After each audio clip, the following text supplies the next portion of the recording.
আসসালামু আলাইকুম বন্ধুরা, গত বছর স্যামসাংয়ের mid range smartphone Samsung Galaxy A52 ফোনটি আমাদের দেশে অনেক জনপ্রিয়তা অর্জন করেছিল। বন্ধুরা, সেই ধারাবাহিকতায় A52 এর successor Samsung Galaxy A53 5G ফোনটি ইন্টারন্যাশনাল মার্কেটে লঞ্চ হয়ে গিয়েছে। ফোনটিতে ব্যবহার করা হয়েছে 120 হার্জের রিফ্রেশ রেট, 5000 mAh এর ব্যাটারি এবং সাথে ফোনটিতে রয়েছে আরও অনেক চমকপ্রদ ফিচার। তো বন্ধুরা, ফোনটিতে নতুন কী ফিচার রয়েছে, ফোনটি বাংলাদেশে কবে আসবে এবং বাংলাদেশে আসার পর ফোনটির অফিসিয়াল প্রাইস কত হতে পারে, এই সব কিছুর বিস্তারিত আলোচনা থাকবে আজকের এই ভিডিওতে। তো বন্ধুরা, চলুন না বেশি কথা না বাড়িয়ে সরাসরি ভিডিওতে ঝাঁপিয়ে পড়া যাক। তো বন্ধুরা, প্রথমে কথা বলা যাক ফোনটির ডিজাইন এবং বিল্ড কোয়ালিটি নিয়ে। ফোনটি আপনারা 4টি কালারে অ্যাভেলেবল পেয়ে যাবেন: অসম ব্ল্যাক, অসম হোয়াইট, অসম ব্লু এবং অসম পিচ। ফোনটির ব্যাক সাইডে পলিকার্বনের প্লাস্টিক ব্যবহার করা হয়েছে এবং সাথে ম্যাট ফিনিশিং করা হয়েছে। ফোনটিতে IP67 ওয়াটারপ্রুফ রেটিং রয়েছে, অর্থাৎ 1 মিটার গভীর পানির মধ্যে 30 মিনিট পর্যন্ত ফোনটি সার্ভাইভ করতে পারবে। ফোনটির ক্যামেরা বাম্পের ডিজাইন আগের বছরের গ্যালাক্সি A52 এর মতোই, ডিজাইনের দিক দিয়ে আসলে তেমন কোনো পরিবর্তন নেই। সো ডিজাইন নিয়ে আসলে তেমন বলার মতো কিছু নেই। তবে একটি মজার বিষয় হচ্ছে, এবার স্যামসাং তাদের মিড রেঞ্জের গ্যালাক্সি A53 ফোনটির বক্সে কোনো চার্জার প্রোভাইড করেনি। এতদিন আমরা দেখে আসতাম যে ফ্ল্যাগশিপ ফোনগুলোর বক্সে চার্জার থাকে না, কিন্তু এখন মিড রেঞ্জের ফোনগুলোর ক্ষেত্রেও স্যামসাং চার্জার দেওয়া বন্ধ করে দিয়েছে। পোর্টস অ্যান্ড বাটনস নিয়ে বললে ফোনটির ডান পাশে রয়েছে পাওয়ার বাটন এবং ভলিউম রাখার। ফোনটির নিচের দিকে রয়েছে type C charging port, microphone, SIM card tray এবং স্পিকার গ্রিল। আর ফোনটির ওপরের দিকে রয়েছে একটি সেকেন্ডারি নয়েজ ক্যান্সেলিং মাইক্রোফোন। বন্ধুরা, এই ফোনটির বক্সে যেমন আমরা কোনো চার্জার পাইনি, ঠিক তেমনিভাবে এই ফোনটিতে কোনো 3.5mm হেডফোন জ্যাক নেই। আর এই বিষয়টি হয়তো অনেকের কাছে হতাশাজনক হতে পারে। সিকিউরিটির জন্য ফোনটিতে বড় মোটি ইন ডিসপ্লে ফিঙ্গারপ্রিন্ট সেন্সর দেওয়া হয়েছে। বন্ধুরা, আর এই ফোনটিতে হাইব্রিড সিম স্লট দেওয়া আছে, যেখানে আপনি একটি সিম, একটি SD কার্ড অথবা একসাথে শুধু 2টি ন্যানো সিম ব্যবহার করতে পারবেন। আর SD কার্ডটি আপনারা 1 টেরাবাইট পর্যন্ত ইউজ করতে পারবেন। স্যামসাং গ্যালাক্সি A53 5G ফোনটির ওয়েট 189 গ্রাম এবং ফোনটির থিকনেস 8.1 মিলিমিটার। ফোনটির সামনে রয়েছে 1080p ফুল HD+ ডিসপ্লে, আর ডিসপ্লের মাঝ বরাবর রয়েছে একটি সেন্টার পাঞ্চল সেলফি ক্যামেরা। তো ওভারঅল ডিজাইন এবং বিল্ড কোয়ালিটি ভালোই করেছে স্যামসাং। আর সেন্টার পাঞ্চল সেলফি ক্যামেরাটার সাইজ অনেক ছোট হওয়ার কারণে ফোনটি দেখতে আরও অনেক বেশি আকর্ষণীয় লাগছে। বন্ধুরা, ডিসপ্লে হিসেবে ফোনটিতে থাকছে 6.5 ইঞ্চির 120 হার্জের একটি সুপার অ্যামোলেড ডিসপ্লে। ডিসপ্লেটি 1080p ফুল HD+ রেজুলেশন ও HDR10 সাপোর্টে। ফোনটির স্ক্রিন টু বডি রেশিও 85.4%, ডিসপ্লেটির PPI ডেন্সিটি 405 ও ডিসপ্লেটির পিক ব্রাইটনেস 800 নিটস। আর ডিসপ্লেটি প্রোটেকশনের জন্য ব্যবহার করা হয়েছে কর্নিং গোরিলা গ্লাস 5। 120 হার্জের রিফ্রেশ রেটের পাশাপাশি ফোনটিতে 360 হার্জের টাচ স্যাম্পলিং রেট রয়েছে। ফোনটিতে 360 হার্জ টাচ স্যাম্পলিং রেট থাকার কারণে গেমিং এবং নর্মাল ইউজের সময় আলাদা একটা স্মুথনেস ফিল করতে পারবেন। ফোনটির ডিসপ্লেটির চিন এবং বেজেল অনেক কম, আর ঠিক এই কারণে ফোনটি দেখতেও অনেক আকর্ষণীয় লাগছে। বন্ধুরা, স্পেসিফিকেশনস নিয়ে বললে চিপসেট সেই ফোনটিতে ব্যবহার করা হয়েছে স্যামসাংয়ের Exynos 1280 চিপসেট। এটি 5 ন্যানোমিটার আর্কিটেকচারে বিল্ড করা একটি অক্টোকোর চিপসেট, সাথে জিপি হিসেবে থাকছে Mali G68 MC4। বন্ধুরা, এই চিপসেটটিকে কোয়ালকমের স্ন্যাপড্রাগন 778G এর সাথে তুলনা করা যেতে পারে। প্রায় সব দিক দিয়ে স্ন্যাপড্রাগন 778G এগিয়ে থাকবে কিছুটা, তবে জিপিইউ ফ্রিকোয়েন্সি এবং ব্যাটারি এফিসিয়েন্সির ক্ষেত্রে Exynos 1280 কিছুটা এগিয়ে রয়েছে স্ন্যাপড্রাগন 778G এর থেকে।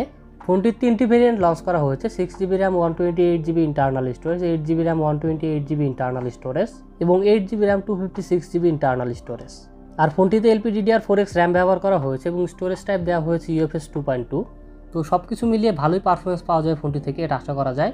ব্যাটারি হিসেবে ফোনটিতে 5000 mAh এর ব্যাটারি দেওয়া হয়েছে। ফোনটির 5000 mAh এর ব্যাটারিকে চার্জ করার জন্য ফোনটির বক্সে দেওয়া হয়নি কোনো চার্জার, তবে এই ফোনটি 25 ওয়াট পর্যন্ত ফাস্ট চার্জিং সাপোর্ট করে। আর চার্জারটি আপনাকে আলাদাভাবে কিনে নিতে হবে, ফোনের বক্সে পাবেন না। বন্ধুরা, Exynos 1280 5G চিপসেটটি অন্তত বেঞ্চমার্কে 4,50,000-এর মতো স্কোর করেছে, যা স্ন্যাপড্রাগন 778G এর থেকে কম। স্ন্যাপড্রাগন 778G চিপসেটটি অন্তত স্কোর ছিল প্রায় 5 লাখের মতো। আর পাবজিতে গেমিংয়ের সময় একদম হাই সেটিংসে মোটামুটি অনেক ভালোভাবেই খেলতে পারবেন। পাবজির পাশাপাশি বাকি গেমগুলোর ক্ষেত্রে ভালো পারফরমেন্স পাওয়া যায় ফোনটি থেকে।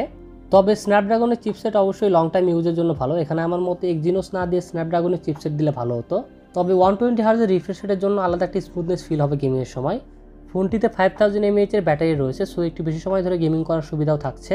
আর চিপসেটটি 5 ন্যানোমিটার আর্কিটেকচারে বিল্ড করা, সো ব্যাটারি এফিসিয়েন্সির ক্ষেত্রেও কিছুটা অ্যাডভান্টেজ পাওয়া যাবে।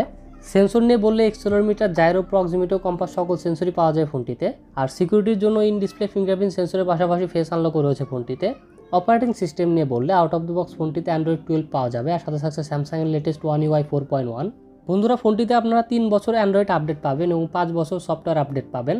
বন্ধুরা, স্যামসাং গ্যালাক্সি A53 5G ফোনটিতে রয়েছে কোয়াড ক্যামেরা সেটআপ, 64 মেগাপিক্সেলের মেইন ক্যামেরা যার অ্যাপারচার f1.8 এবং এটাতে ব্যবহার করা হয়েছে সোনি IMX 766 সেন্সর এবং এতে রয়েছে অপটিক্যাল ইমেজ স্টেবিলাইজেশন।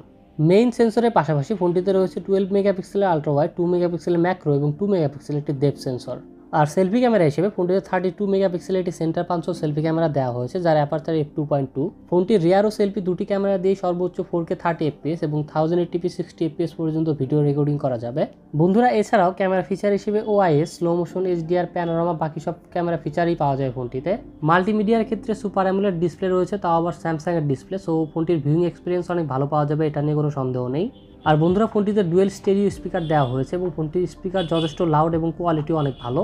ফোনটির কানেক্টিভিটি নিয়ে বললে 5G সাপোর্টেড স্মার্টফোন, এছাড়াও FM রেডিওর সাপোর্ট রয়েছে, ডুয়েল ব্যান্ড ওয়াইফাই, NFC এবং ব্লুটুথ 5.1 রয়েছে এই ফোনটিতে।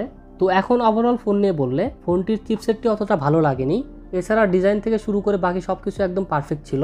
আমার মতে গ্যালাক্সি A52 এর মতো A53তেও স্ন্যাপড্রাগনের চিপসেট থাকলে অনেক ভালো হতো। তবে আবার এমনও হতে পারে এই ফোনটি আমাদের দেশে হয়তো অফিসিয়ালি আসবে না, আমাদের দেশে হয়তো A53 4G কোনো ভার্সন লঞ্চ হতে পারে, তখন হয়তো সেই ফোনটিতে আমরা স্ন্যাপড্রাগনের চিপসেট দেখলেও দেখতে পারি। আর স্যামসাং এই ফোনটি কেন লঞ্চ করেছে আসলে বুঝলাম না, যেখানে স্যামসাং গ্যালাক্সি A52s 5G ফোনটি বাজারে অলরেডি আছেই, যে ফোনটিতে স্ন্যাপড্রাগন 778G 5G চিপসেট ব্যবহার করা হয়েছে এবং বক্সে চার্জারও আছে, সেখানে চার্জার ছাড়া এক্সিনোসের চিপসেট সহ A53 5G ফোনটি নেওয়ার প্রশ্নই আসে না। তো বন্ধুরা স্যামসাং গ্যালাক্সি A53 5G ফোনটির 6128GB ভেরিয়েন্টে 450 ইউরোতে লঞ্চ করেছে স্যামসাং, যা আমাদের দেশের টাকায় 40,000-এর বেশি। তো বন্ধুরা আজকে স্যামসাং গ্যালাক্সি A53 5G পর্যন্তই। সবাই ভালো থাকবেন, সুস্থ থাকবেন। মহান আল্লাহ তাআলা আপনাদের সবাইকে সুস্থ ও সুন্দর একটি জীবন গড়ার তৌফিক দান করুন। আল্লাহ হাফেজ।